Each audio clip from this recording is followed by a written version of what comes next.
You may be planning a trip to New York City or are thinking about planning a trip to New York City. You might find yourself worrying about all the things that can go wrong here. And I do have to say, the news does not make it any better for that situation. They're constantly bringing up all the crime and all the bad things happening here in New York City. I do have to say, New York City is way safer than it used to be many, many years ago. There was a time in New York City history where I almost didn't want to casually go to New York City because if you really weren't sure if you're going to run into a bad situation, New York City really isn't like that anymore. Whenever you're going to a place with a lot of people, you definitely want to be careful of your surroundings. That doesn't just go for New York City, that goes for anywhere. Whenever there's more people, there's a chance that something can happen. I want you to also think about the news and why something makes the news. I always say that something is featured in the news because it's out of the ordinary and it's interesting and it doesn't happen all the time every day. If it did, and if it was normal, it wouldn't be featured in the news. I want you to think about that when you're watching the news, especially the news that features New York City, because something is brought up on the news because it's a little bit out of the norm and it's kind of crazy. It's not the normal here for all that crime to be happening in New York City. There are plenty of people who go through the streets and the public transportation in different neighborhoods in New York City who do not run into crime and have a great experience there and have nothing but good things to say. But of course, they're not going to feature that in the news. It's always going to be the bad stuff that's happening. Nevertheless, I'm going to go over some safety tips that I recommend as a New Yorker myself. You probably heard of all the subway crime happening in the New York City subways. Now, depending on your trip to New York City, you might be planning on taking the subways or you may not. I do advise when you're visiting New York City, especially if you're trying to save some money, take the subways because it's a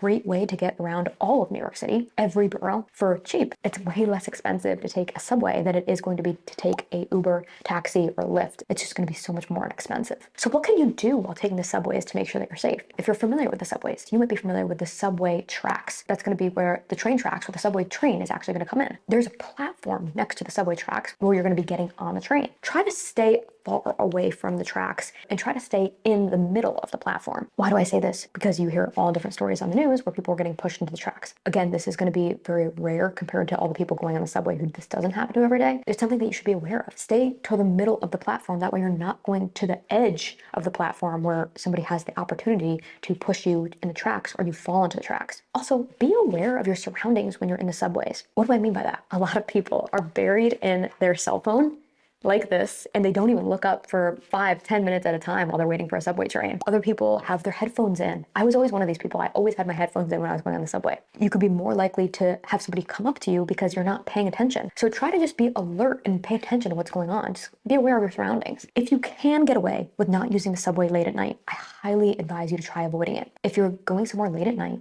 after 12 p.m. and you're asking yourself, should I take a subway or take a car back? I would highly advise you to take a taxi, Uber, Lyft instead of a subway. And I know that the cost is going to be so much more expensive, but if you can get away with it, I would advise doing that. There was a time in my life where I would take the subway all the time after 12 o'clock. I do have to say, looking back at it, I definitely don't think it was the best idea. Nothing ever happened. I was fine, but you see all different types of things on the subway late at night. I would just personally avoid it, and I would recommend for you to avoid it as well. A lot of times, people in New York City are known as being really unfriendly. Are they actually that unfriendly? I would argue no. People in New York City aren't really that unfriendly. The problem with New York City is that a lot of people keep to themselves and don't make eye contact with other people because they don't want to be bothered by other people or give other people the opportunity to come up to them and either ask for money or just be harassed. So a lot of people do not make eye contact with other people because they just don't want the unwanted attention. And that's why they're not necessarily unfriendly people. And in different environments, they might be the most friendly person in the world, but just being on the streets in New York City or in the subway in New York City, they're just trying to avoid that awkward eye contact so that people don't come up to them and harass them. I advise that to you too. It's not the type of place where you're going to be saying hello to everybody that walks by on the street or is in the subway. It's the type of place where you kind of just keep to yourself. If you want to avoid somebody coming up to you, harassing you, asking you for money, then just avoid making eye contact with people. I don't say that in a way to be like, just be as unfriendly as possible and don't be nice or smile at other people. It's kind of a way to let other people know not to mess with you, honestly. Do not look at a map obnoxiously in New York City. I do have to say, a lot of people don't use New York City maps anymore or subway maps anymore, like actual paper maps, because you can find pretty much anything online. There was a time in New York City history, I even remember it many years ago, it was a lot more common for people to actually have physical maps. You don't really see that much anymore, but if you do have a physical map, I wouldn't obnoxiously be taking it out and making it known that you're a tourist because it definitely could draw more attention attention to you because of that. And surprisingly, I do still see some people with those paper maps. If you are going out later at night, after dark, I would advise kind of sticking with walking down the busier streets and avenues. As you're walking around New York City, you will get a vibe for which streets are deserted and which ones have a lot of people going down them, especially if you're going to be in an area that's very, very packed. So if you're going to like a nightlife area or somewhere like that, where there's going to be a lot of people kind of walking in similar directions, you'll physically be able to see exactly where most people are walking down the streets. I would advise sticking to those areas instead of going down more of a deserted off street, just because you kind of want to stick where the crowds are, because it's less likely for someone to approach you when you're going to be around a bigger crowd. Let's talk about taxis. Don't go in an unmarked cab. Cab and taxi is the same thing. Every taxi cab will have an identification number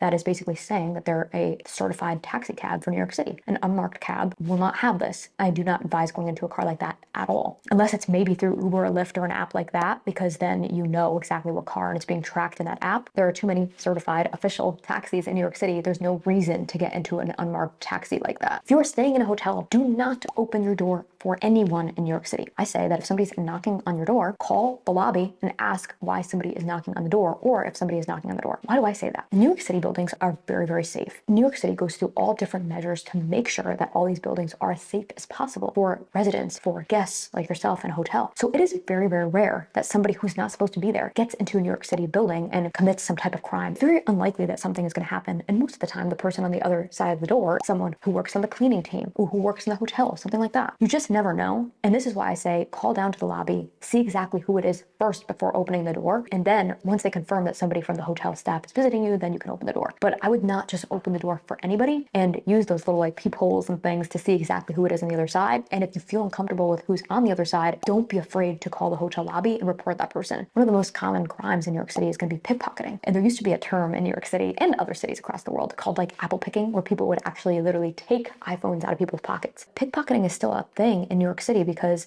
a lot of people are just unaware of it happening, and there's a lot of opportunities for people who want to take advantage of that. Be aware of what you have. Even to this day, I love wearing cross-body bags in New York City as a woman instead of having actual like bag that I'm just carrying like this, because it's easier for me to have my belongings right on top of my body instead of just having them kind of just like hanging out like a bag that would just go on my arm. I just think it's easier. I know you can't always get away with that. It's just something to keep in mind. If you have a backpack, make sure the backpack is closed. I can't tell you how many times that I've walked through the New York City streets and like some kind person has been like, your backpack's kind of open, and then I had to close my backpack just because the zippers were not working properly in the backpack or something like that. Be aware of that, because that's like a pickpocketer's dream. Make sure that you're just aware of your belongings and you keep an eye on them, because it's so easy to lose or have your stuff go missing very, very quickly. If you're going to be around late at night, I would highly suggest to travel in groups as much as you can. Try to avoid being alone, and if you are going to be alone, try to take a taxi cab, Lyft, or Uber. Just like I mentioned before, walking down quiet streets, you're going to be less likely for somebody to approach you if you're with at least one other person. So try to keep that in mind when walking around late at night. New York City is not nearly as dangerous as the news makes it out to be. That doesn't mean that I don't want you to be safe on your trip. I want you to have that peace of mind and really enjoy your stay when you're here. So I hope this video helped you.